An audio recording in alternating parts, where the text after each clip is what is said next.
Halo Pak Teguh, Halo Mas Abdil, gimana kabarnya Pak? Alhamdulillah sehat selalu. Sehat selalu.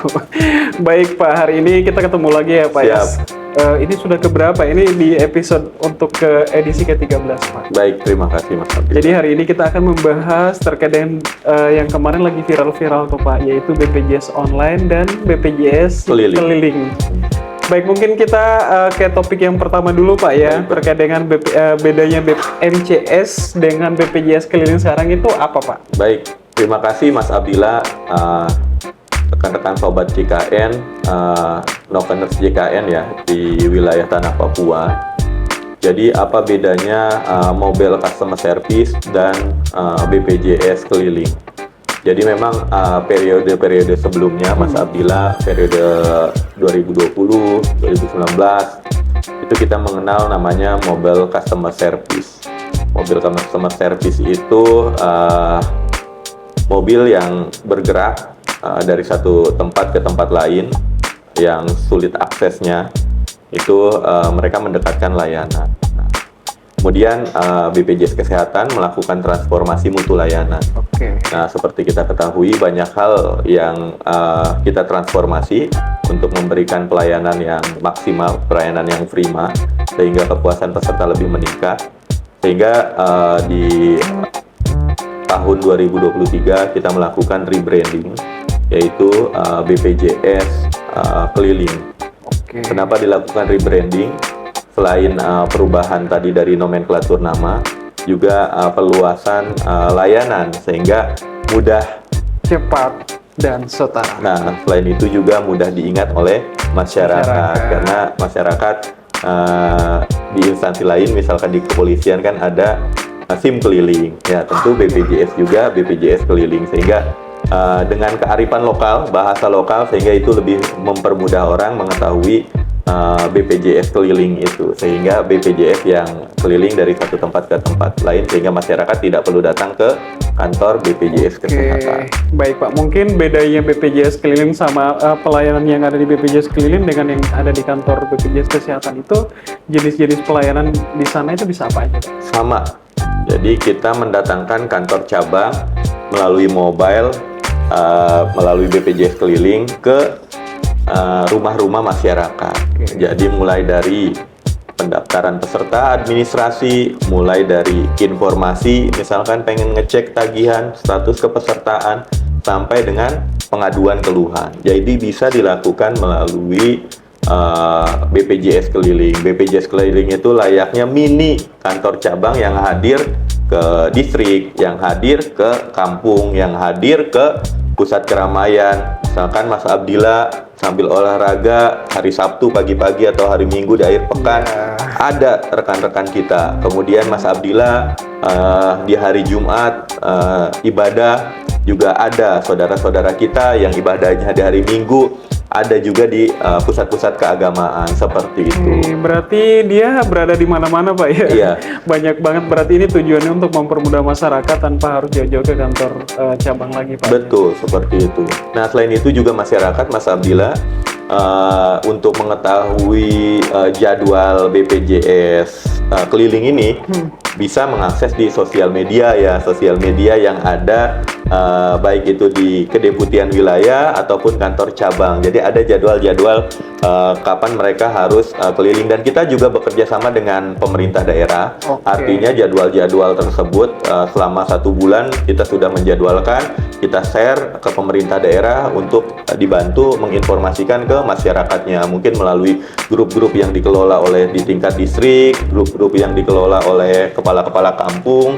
Itu kita berkoordinasi sehingga kehadiran kami itu dirasakan manfaatnya. Jadi peserta kan kebayang Mas, di kita kan antar kampung distrik itu jauh ke kantor BPJS Kesehatan, Iya, tapi dan dengan membutuhkan adanya biaya, Pak, ya? dan membutuhkan biaya yang besar. Misalkan untuk datang ke kantor BPJS bisa 50 atau 100 ribu, kalau mereka hadir ke distrik atau mereka hadir ke pusat-pusat keramaian, ke kampung, itu menghemat mereka sehingga mereka tidak perlu jauh-jauh seperti itu, Mas. Kalau misalkan masyarakat inisiatif sendiri, kalau mereka ingin mengundang harus BPJS Keliling datang di mereka, itu bisa nggak Pak? Sangat bisa sekali. Sangat bisa. Jadi nanti masyarakat bisa menyampaikan melalui pemerintah daerah ataupun masyarakatnya langsung, mungkin mengumpulkan masyarakat yang hadir, kita bisa hadir di tempat-tempat keramaian tersebut karena fungsinya tadi adalah mendekatkan layanan ke masyarakat, menghadirkan kantor cabang BPJS di pusat-pusat keramaian ataupun pusat-pusat yang mudah diakses oleh masyarakat. Oke, seperti baik itu. Pak. Berarti tujuannya adalah untuk mempermudah masyarakat, Pak ya. Iya. Baik, mungkin selanjutnya Pak, bedanya dengan BPJS online itu apa Pak yang tadi kita bahas di awal? Baik. Terkait BPJS keliling dan BPJS online.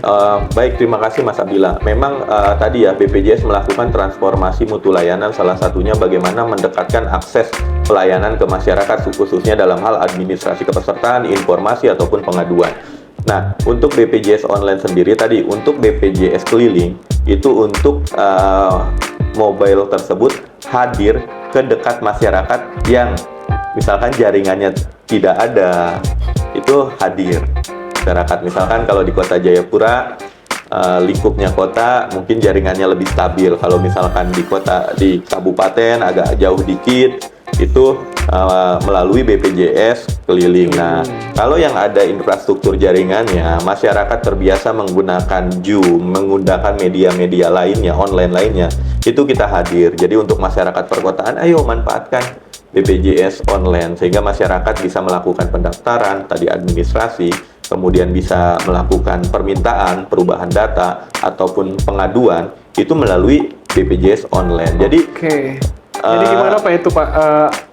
Bagaimana supaya BPJS online itu bisa hadir di salah satu mungkin di tempat atau desa gitu Pak? Baik, misalkan syaratnya apa saja? Misalkan tadi ya terkait jadwal juga ada di sosial media internal BPJS Kesehatan di masing-masing kantor cabang ataupun di kedeputian wilayah, dan kita kerjasama juga dengan pemerintah daerah untuk penjadwalan BPJS online, ataupun masyarakat yang di suatu wilayahnya misalkan terkendala jaringan, kita kumpulkan di suatu distrik ataupun desa, kampung ya, itu bisa menginformasikan ke kita akan fasilitasi.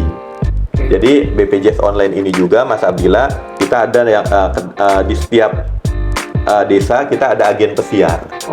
Nah, agen pesiar itu nanti ngebantu menginformasikan ke BPJS Kesehatan, ini ada kampung yang memang secara infrastruktur jaringan kurang baik, mohon difasilitasi, nanti kita koordinasi dengan desa untuk menyediakan perangkatnya, kemudian masyarakat tinggal datang ke desa, petugas BPJS-nya di kantor secara online untuk memproses semua kebutuhan masyarakat, seperti itu. Jadi sangat mudah sekali ya, mau online mau offline kita siap gitu, karena bukti pelayanan BPJS Kesehatan ke lapisan masyarakat pilihannya sudah ada, tinggal sama-sama kita mau memanfaatkannya atau tidak, seperti itu. Banyak Mas Abdil yang sudah memanfaatkan layanan-layanan kita sekali, dan ini disambut baik ya, disambut baik di seluruh kantor wilayah, bahkan sampai di Papua Pegunungan, di Wamena itu ada itu baik BPJS online, mereka menggunakan WhatsApp ataupun BPJS keliling yang datang ke kampung ke kampung. Jadi semua akses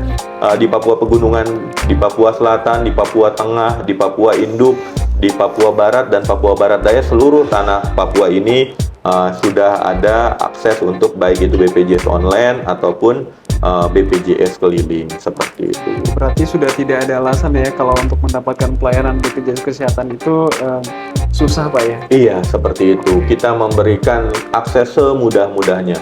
Jika orang senang bertemu petugas kita ke kantor cabang, ada kantor cabang kita, ada kantor kabupaten kita. Jika saudara-saudara kita, masyarakat kita senang didatangi oleh petugas kami ke rumah masing-masing, ada tadi melalui BPJS keliling. Kalau teman-teman saudara kita, masyarakat kita sukanya online, ada BPJS online. Selanjutnya mungkin Mas Abdillah, di BPJS banyak mungkin masyarakat pengen tahu ya, apa yang perlu dibawa dalam hal pelayanan BPJS online ini, ataupun BPJS keliling. Syaratnya pun sangat mudah Bapak Ibu.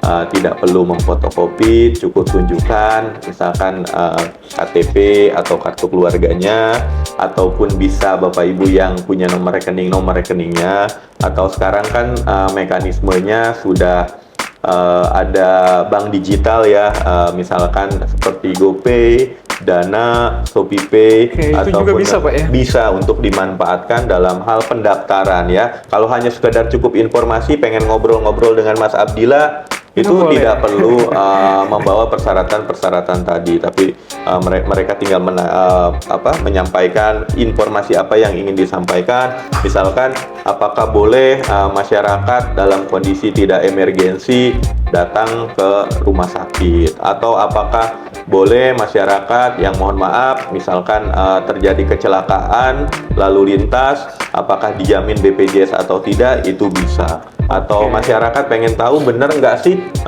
KTP sekarang sakti bisa berobat tanpa kartu BPJS, apakah itu bisa atau tidak, bisa ditanyakan ke petugas-petugas kita seperti itu. Berarti banyak banget layanan yang bisa dimanfaatkan baik di BPJS keliling atau BPJS online tadi, Pak, ya? Iya, banyak sekali. Baik, mungkin Bapak izin, kita sudah sampai di penghujung acara, Pak. Siap. Mungkin cepat banget, Pak, ya waktunya. Izin, Pak, mungkin karena sudah di akhir, Bapak mungkin closing statement sedikit terkait dengan BPJS online sama BPJS keliling. Baik, terima kasih Mas Abdillah, Bapak Ibu Nokeners JKN. Tentunya BPJS Kesehatan hadir di tengah masyarakat, hadir di tengah kita semua untuk memberikan kemudahan. Kemudahan apa saja yang bisa kita lakukan? Kemudahan dalam administratif ya, pendaftaran, informasi ataupun pengaduan. Banyak kanal yang bisa ataupun tempat yang bisa masyarakat kunjungi, bisa melalui BPJS keliling, bisa melalui BPJS online, bisa melalui channel-channel online lainnya seperti Pandawa, Mobile JKN, ataupun datang langsung ke kantor BPJS Kesehatan. Ayo masyarakat semua manfaatkan kanal-kanal yang telah disediakan BPJS, karena dengan gotong royong semua tertolong. Oke, baik, sudah jelas Sobat Noken JKN bahwa banyak sekali kanal lain bisa kita manfaatkan ya Pak Teguh, baik yang secara offline atau yang secara online juga bisa dimanfaatkan, tergantung pilihan dari mana yang paling mudah dari masyarakat untuk memanfaatkan pelayanan tersebut. Baik Bapak Ibu, demikian untuk podcast Noken JKN hari ini. Semoga apa yang disampaikan dapat menjadi update bagi peserta JKN dalam mengupdate terkait dengan informasi terkait dengan seputar program JKN. Sampai ketemu lagi di edisi berikutnya. Terima kasih.